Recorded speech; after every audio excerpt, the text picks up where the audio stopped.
Good afternoon, guys. Happy holidays. Welcome to the podcast. I've got a fantastic guest for you today, Eric Saar. He's a meta ads anti-agency expert, and he used to subcontract for Facebook.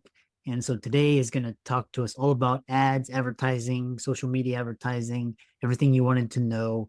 He's the owner and CEO of Slingshot Media Consulting, and it's advised on more than 100 million in ad spend and 1,200 clients. And I'm really happy to have him on. Eric, welcome. Thanks so much, Christopher. How are you doing? Yeah, good. Happy holidays. Thank you so much.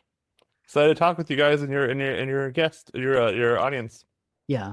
Yeah. And just for the audience, Eric, if you're on video, it's because Eric has a bad back and happy to have his expertise. Start off by introducing yourself and we will dive into the conversation. Yeah, thank you. Yeah, it's been really fun doing Facebook ads. Um, I always say meta ads, Facebook ads, it's Instagram ads, it's all the same. Through the Facebook ad manager, done so many clients, done a lot of doctors lately. In the last year or so, excited to talk about ins and outs and things to look out for. It's to be a fun conversation. Yeah. So one thing is talking about the top if people wanted to go into advertising, at what point should people consider advertising versus organic growth? Ooh, that's a good question. So actually, that question is so nice because people often don't take that into consideration. They just want to go full fledged into the new shiny thing. Well, the way I like to say it is, if you don't have the money, so first to back up, using Facebook ads or paid ads in general over organic is how you scale a proven offer. And if you, one, don't have a proven offer, that goes to cold traffic. Oftentimes, they'll have a good offer that converts to warm traffic, referrals, or something, and then they will immediately go scale that to cold traffic. One, that won't work because those are only converting at the rate you're talking about because it's warm offers, because they're being introduced to you. So that's one problem, one thing that people not they jump over. And secondly, is the thing going to scale to cold offers? It's about scaling. So if you can't spend $1,000 a month or more on it without caring how it works, you're already in the tank, right? You're already like not going to spend enough for Facebook ads, which I will use as a proxy for Meta Instagram ads, to be effective to get your message out there to convert at a reasonable rate. Uh-huh. Oh, okay. Yeah. And the next question I have for you is just how have the Facebook and Instagram ads evolved over the years and what trends are currently shaping the landscape of digital advertising? So one thing that's interesting is that I started doing this maybe 2019, I would say, and so things have been everybody who's done this for a long time knows that maybe 2015 around there and before that was really easy because there was not enough people on the platform to make it everybody could basically do anything they wanted and it was really easy. Then it started getting a lot harder. Yeah. And let's say the funny thing is everyone tells me that things are changing on Meta all the time, and they are changing where buttons are and stuff like that, right? So it is confusing if you don't have a hand like me to guide it. But really only about 2 to 3 changes have happened in 5 years that mattered at all to like how you run it. So one of those would be the iOS update in probably 2022, I would say 2021, where Apple was trying to make sure that Facebook couldn't track anything. So what it did was it made using the Pixel a lot harder for certain kinds of people. And another one that's been much more recent, like you mentioned recently, Facebook took about 3 years to figure this out. But basically, you can now, as a testing thing, something to test, is that what they call their open targeting, their broad targeting. Generally, people are messing up their targeting a lot. If you do your detailed targeting, your people are usually doing like 1 to 5 million people, but doing detailed targeting should be doing like 30 to 70 million people. But that's for all just if you're just doing the US. But if you do broad targeting, you need to try open it up to the 250 million or 300 million people, and Facebook can find it. But it only works for some clients. It's not going to be, it's not just like everybody go there now, no need to worry about targeting, but it's something to test. So I was running 50 grand of ads for a doctor this whole, most of 2024, or half of 2024 and the end of 2023. And broad targeting ended up working for us, but only if we kept the each campaign budget under $250. And then it kept the metrics that we needed in the right place. But the broad targeting did work better for uh because it was a broad market. If you try to like a niche market, broad targeting is just not going to work. Mhm.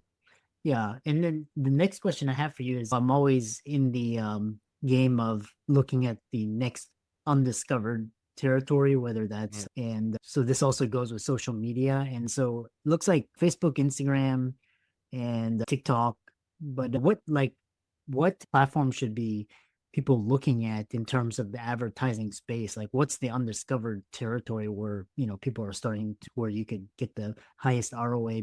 I'm not sure if I'm the perfect person for that, just because I've stayed with Facebook because I'm the like nth degree expert at that. TikTok is still probably pretty much a blue ocean for most people. The reason I say that is because a lot of the people who are on there are going to be influencing on a certain region, right? So a lot of people, so for instance, if you're a dermatologist in Southern California, you could be a influencer who's getting away really good. But if you're in Florida, you could be the same influencer, not do nearly as well as that person, and still make a lot of money at it because of how their algorithm works. From what I can understand, I'm not really on there, but when I'm listening to tech blogs and or like podcasts about this, the idea is that the algorithm is so different between Meta and YouTube as well as TikTok, and TikTok still is probably more what they call blue ocean, whereas Facebook is probably a red ocean by quite a bit at this point. Yeah. If people know. Interesting. And what about YouTube, LinkedIn, Twitter? What about those platforms? So I've been on Twitter for a long time, but more in the sports world rather than in the business world.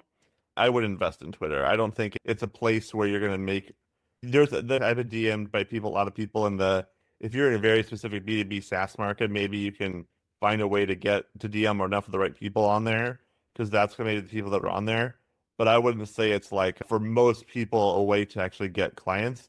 I do think YouTube probably is. If you can create a good YouTube blog, video blog that kind of gets the right niche, what it does is it creates, because YouTube gets searched on Google a lot, I think it's a really good way to, especially for certain kinds of businesses, say those service businesses or the doctors and stuff, you're able to create both authority and searchability in one thing, as long as you can find the balance between how produced it needs to be versus how much time it takes to do that, if that makes sense. So some people overproduce and some people underproduce. You probably need to find a good middle ground, and underproduce is probably okay if you can hit some certain things. It looks like you have it totally nailed from your background. I can see.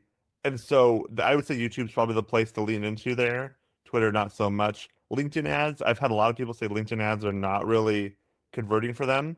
What I would say is I do really using Sales Navigator to do what are called LinkedIn automations. So you can find a way to DM your people with a conversation starter and get the conversation moving there, where you're not using ads and not paying money for that, but you're paying money for Sales Navigator, $100 a month, and then whatever platform is helping you create automations, messaging automations through that. For instance, sending people case studies on what you're doing to people who have been pre-qualified, because in LinkedIn you can pretty much find the people better than probably any other platform in terms of specific personas. Hmm, interesting. Yeah. The other question I have for you is the what about in the terms of how does AI going to play a role in the social media advertising space?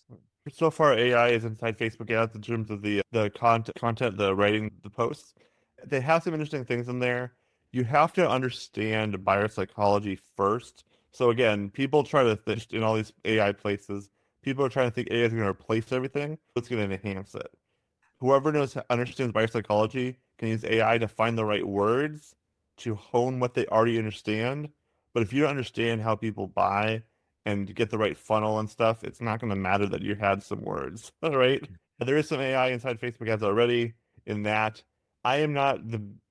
I think AI sometimes can be a crutch for some people, especially people who aren't. I know some people on the forefront of AI and they understand how to use it, and most everybody else is not understanding how to use ChatGPT correctly. Like I was using it to brainstorm business models and how to hone things to look out for, but it's not going to solve problems, if that makes sense. Yeah, interesting. Another follow-up question I have for you is a lot of people, for example, Gary Vee probably has his own Mm. in-house ad agency, but Oh yeah. what are the advantages of bringing ads in-house rather than relying on agencies, and what do businesses need to consider before making the shift? Love that question. This is one of my big things in terms of being the anti-agency. So briefly, just a little backstory. I worked through Facebook, $100 million in ad spend, about 1,200 clients, and 500 of them are agencies. Of the agency, they were on call on behalf of their client. They got the call with the Meta, right? And only about 10 of those agencies knew what they were doing. So many of them were breaking basic rules. Also, they're not incentivized to help people. They're incentivized to keep you paying long enough for them to scale their agency with other people. They're only going to use, and so they also, I have more experience than entire agencies with all their people combined in ad spend and individual clients and individual client ad spend. And so for almost every agency I could think of, I've met a couple that are just crazy high, but and so the problem is these agencies either oftentimes they have a cookie cutter solution. So let's say they solve a problem for a very specific niche. Then either they will double down on that niche and only hire clients with that perfect client and really dive deep. And they'll usually are able to replicate that result, but they can't replicate it for anybody else because they don't actually know how Facebook works. They just know the buyer problems of that person, that persona. But the problem is, or they'll not double down on that niche and will pretend or think that strategy applies to all businesses equally. And so they'll use that funnel and it won't work. And then they'll blame the people. Like I have so many people, I know so many agencies that blame the people for not converting. And I'm gonna give you an example. They don't understand Facebook like almost at all. Like it's crazy. I've seen the agencies using the wrong conversion objectives, all the stuff. Literally, people, I've seen a lot of agencies and people use traffic as a top of funnel lead for source, like traffic on Facebook. We're not talking about like website traffic, but like of the 17 conversion objectives inside Facebook, they use traffic, which is Facebook profiles. I'm paraphrasing, but as people who click on links and do nothing else. So imagine the agency using traffic saying, I'm getting you an amazing click-through rate, which is people clicking from the ad to the website, right? Of course they are. That's what the ad's made to do. But nobody or almost nobody will convert. And then they can blame the client saying, you didn't get me any people. They're like, the client says, you didn't get me any people. And the agency says, no, we got you tons of people. Your offer didn't convert. It's on you.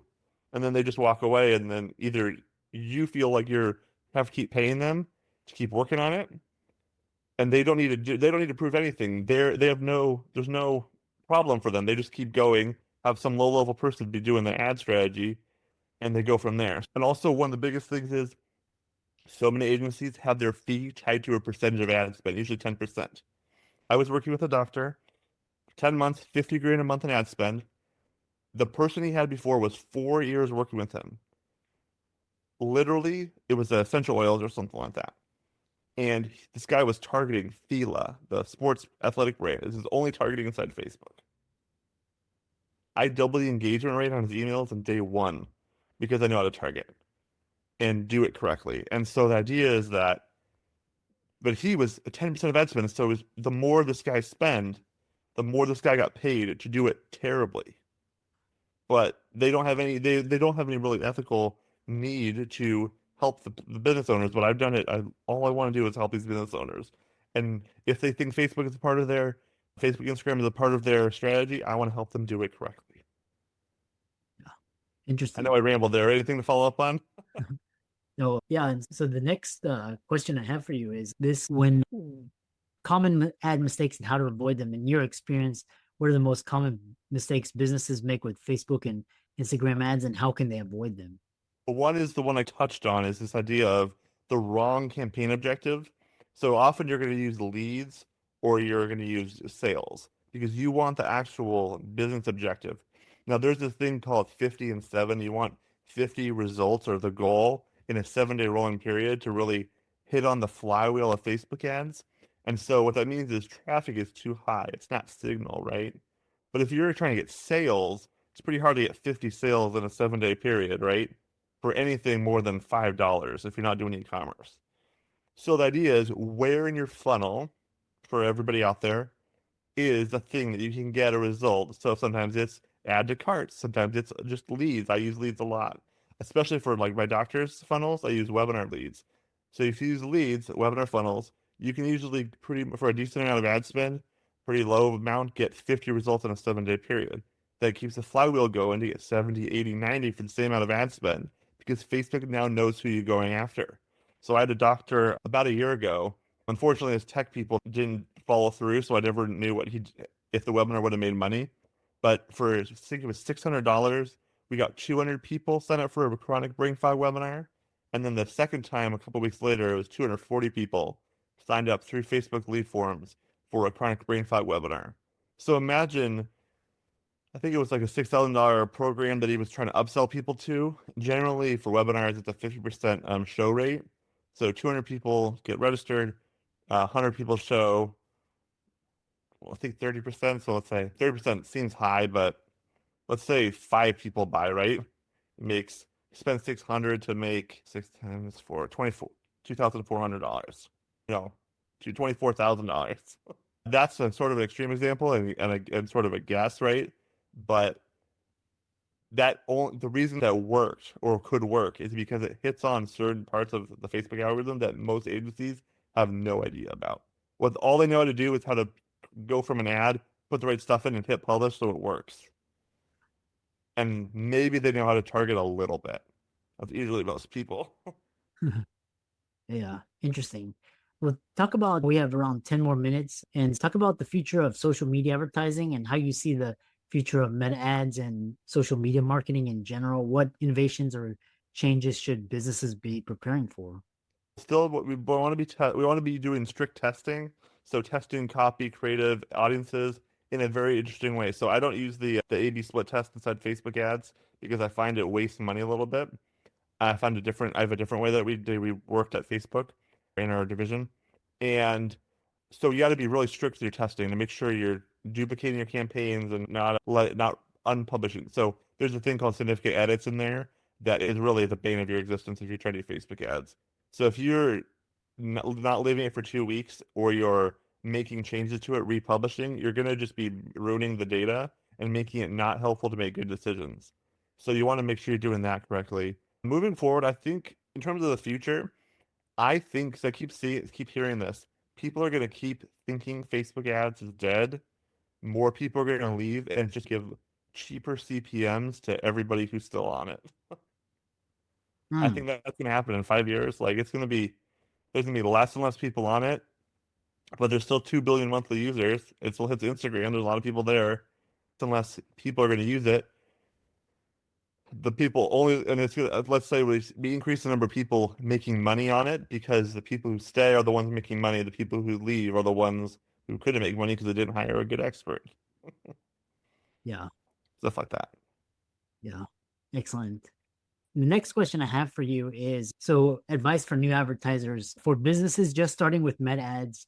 What would you say are the most critical first steps to ensure their campaigns are set up for success? Some good foundations here. That's a good one. So one is make sure you have enough money to spend. So if you're spending maybe, let's say, so I have someone I brought in a couple of days ago, and I'm there on the low end of what I'd usually deal with, but $1,000 a month in spend, right? So you want to really compress your ad spend into a 2 week period. So what that means is if you have $1,000, you're going to spend it in a 2 week period and not the whole month, because you're not able to have your money is going to be able to be better spent to get higher level people in your ads. So that's one thing. Making sure you don't touch it and leave it for 2 weeks is really important. And then make sure your offer converts for cold traffic. What that means is if you stop the scroll with your creative and then have words that push in the landing page, because if you don't want your words to try to do too much, a lot of people try to do way too much with their words and try to do the whole sale on the ad. You get them to your landing page or to your lead form or to your webinar and then do the work there. Next question I have for you is, share a success story where a business saw significant improvements after switching from an agency managed ad strategy to an in-house approach. Yeah, a lot of my people that I work with have agencies. So, for instance, I had this guy in March of last year. Yeah, March of this year, I guess. It's a couple. Tomorrow's the new year. March or the day after tomorrow. March of this year, 2024, and he had been paying agency, I think it was 5 grand a month to do his ad spend. And they came to us and they're like, we need new people because it was a referral through someone else. And they took my program and the ad account was so messed up. So it's a lot better off now. And even after the program was over, paid a retainer to keep it going because he wanted our help further to dive deeper into it to find more. Because he had another ad account that was also messed up. So now he is saving 5 to 10 grand plus all the better of the ad account every month and his people. So I could teach it to people to do it in 4 hours a month or less. And other people are taking 10 hours, 20 hours a week doing this, breaking their heads, doing everything wrong, and also wasting a lot of time and making bad decisions. And we just got to help streamline the process for everybody. Yeah. Lastly, how can people find you and follow you and reach out to you? Absolutely. Yeah, so probably the best way is to go to my website, slingshotmediaconsulting.com. There's a calendar link there on all over the page to book with me at the time if they want to talk about this and just look at their ad account, talk about their situation, see if it's the right fit. And then yeah, what else? Oh, LinkedIn. LinkedIn's probably the best way. So Eric Saar, ERICSAAR on LinkedIn is probably a good way to connect with me, become friends there, and you can message me and we can talk, set up a call. Yeah. And excellent. And thanks so much for coming on and keep up the great work. Thanks so much, Dr. Lou. Have a good one.